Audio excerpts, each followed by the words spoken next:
Bienvenue dans cette nouvelle édition du Non-Stop Info. Voici les titres de l'actualité. Après la condamnation à perpétuité de l'ancien président du Tchad, Hissène Habré, l'heure est désormais au dédommagement matériel. Une session d'information pour réclamer réparation a été organisée ce mardi à N'Djamena. Également dans l'actualité, en Centrafrique, les activités d'exportation de diamants ont officiellement repris. Le pays justifie la reprise de cette production par le retour de la sécurité dans les zones minières. Les détails dans cette édition. Et puis nous reviendrons en fin d'édition sur la disparition de l'ancien sélectionneur de football du Nigeria, Stéphane Keshi. Notre éditorialiste Joseph-Antoine Jobel s'est exprimé suite au décès de l'ancien footballeur international. Vous l'entendrez dans cette édition. Des dédommagements matériels, c'est ce à quoi aspirent les 9000 victimes qui se sont constituées partie civile dans le procès de l'ancien président du Tchad, Hissène Habré, condamné à la prison à vie. Une session d'information a été organisée ce mardi 7 juin à cet effet à N'Djamena, au Tchad, par les avocats et les experts internationaux pour aider les victimes à entrer dans leurs droits. Un reportage de notre correspondant au Tchad, Mamat Ramadan. Après avoir gagné le procès pénal contre l'ex-président tchadien Hissène Habré à Dakar au Sénégal, les avocats des victimes entament ce mardi la procédure civile de la réparation matérielle. De ce fait, ils ont organisé un séminaire de 2 jours pour informer les victimes des acquis du procès pénal et expliquer la seconde phase qui est celle de l'indemnisation des intéressés et la réconciliation post-judiciaire. On n'a pas gagné le procès en totalité.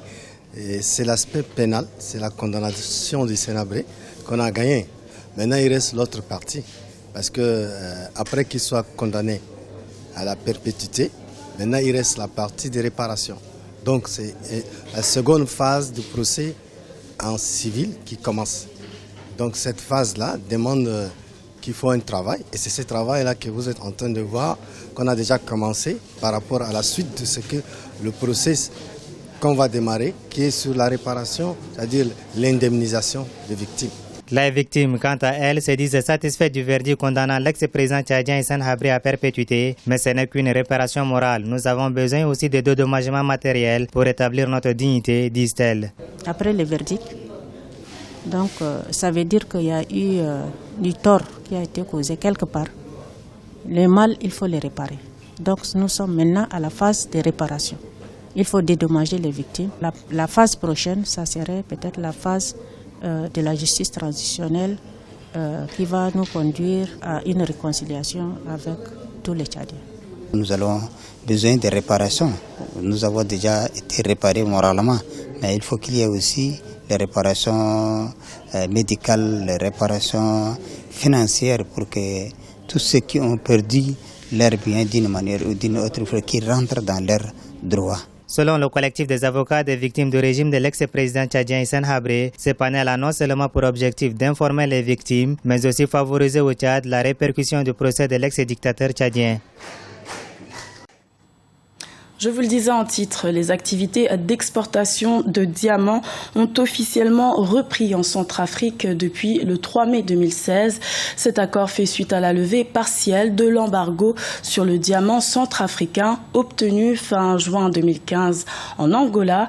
Les activités d'exportation de diamants avaient été suspendues depuis le 23 mai 2013 en Centrafrique, notamment à cause de l'insécurité que connaissait le pays. Je vous propose d'écouter à ce propos le président de Correct, la coordination pour une rupture et pour la refondation de la Centrafrique, Maxime Nana. Effectivement, les implications de cette levée d'embargo ne seront pas négligeables.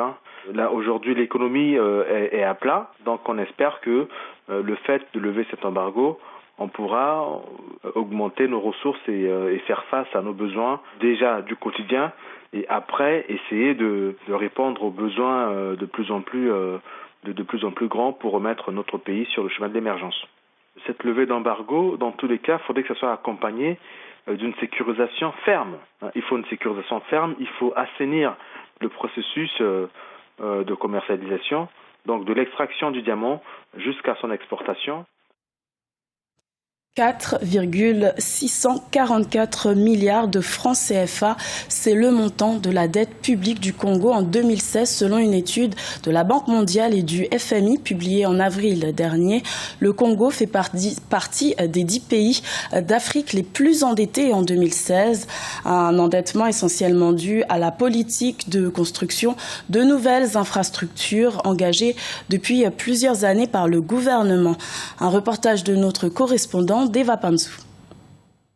Le Congo est le 6e pays le plus endetté de l'Afrique subsaharienne en 2016. Selon les statistiques de la Banque mondiale et du Fonds monétaire international, la dette publique du pays est estimée à 4,644 milliards de francs CFA. Jusqu'au 31 mars dernier, le gouvernement, quant à lui, estimait la dette à 2,785 milliards. Pour le gouvernement congolais, la hausse de la dette publique a permis de réaliser des projets de développement. Cet endettement-là est vertueux.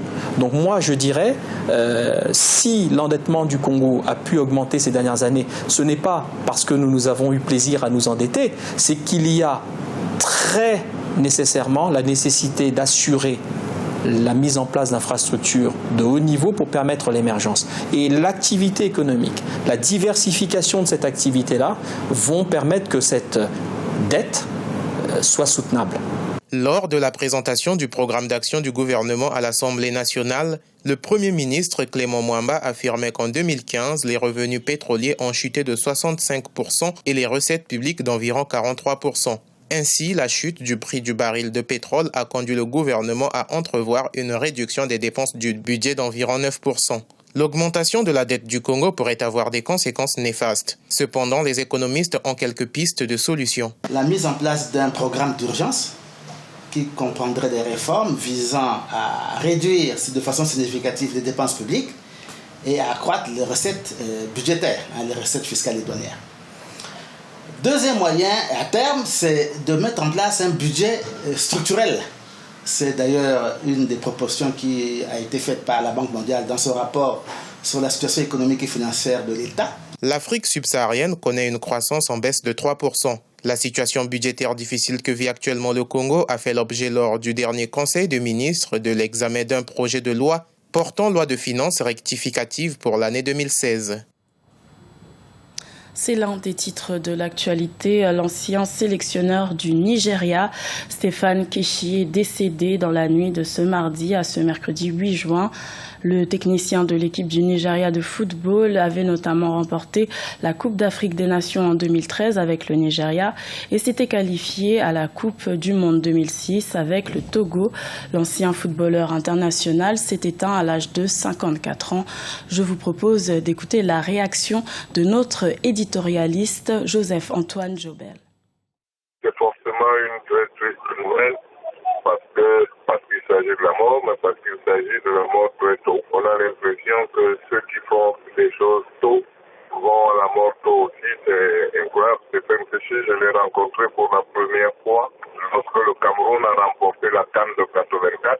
C'était face au Nigeria et lui, il était le capitaine du Nigeria et je voyais bien qu'il était nettement plus jeune que nous. Et je me souviens que la veille du match, une radio nous avait réunis aux Émirats, Stéphane Keshi et moi-même, et qu'il avait l'audace de penser que le Nigeria devait remporter le trophée. La réponse ce jour-là, ça avait été de lui dire que non, nous sommes là depuis longtemps, c'est d'abord à notre tour de gagner, vous gagnerez ensuite. Il ne s'arrêtait pas, il était quelqu'un de très déterminé, très volontaire. Triste nouvelle également pour le cinéma gabonais avec la disparition du réalisateur Philippe Maury. Ce grand acteur de cinéma a mis fin à ses jours ce mardi 7 juin dans sa résidence de Libreville. Il a démarré sa carrière au cinéma en 1954 en France et a tourné dans une vingtaine de films. C'était le journal de la rédaction. Merci de l'avoir suivi. L'information continue sur Africa 24.